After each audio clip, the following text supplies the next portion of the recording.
So how does mental toughness develop? What do we do when we've got kids like this to help them become the Roger Federers, the mentally tough kind of paragons of the world? And there has been a bit of research on the sorts of things that mentally tough athletes say contribute to the development of their mental toughness.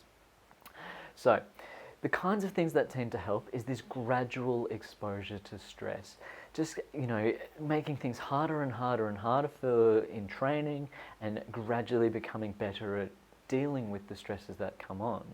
So this is contrasted with sort of really taking it easy and never putting yourself under stress, but also with becoming overwhelmed with too much pressure, too much stress that a coach or a family member or something would put on them. So there seems to be this middle ground where a gradual increasing in the amount of stress allows you to learn to cope as things get harder.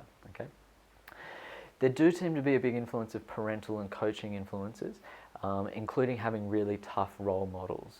So that can be other people that you've trained with, or it could be a coach or a parent or a brother or a sister, someone who you can look up to say, this is how I respond to stress, anxiety. This is how I am supposed to react under these pressure situations and these increasing levels of stress.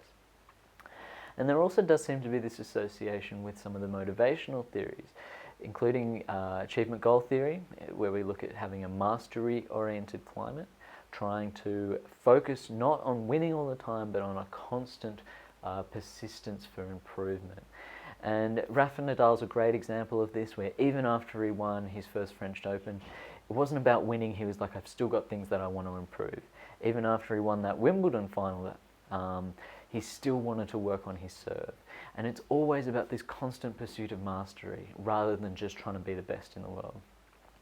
And that tends to help foster this focus on not necessarily cracking under pressure because of the outcome goals. It's more about this genuine, consistent desire for improvement.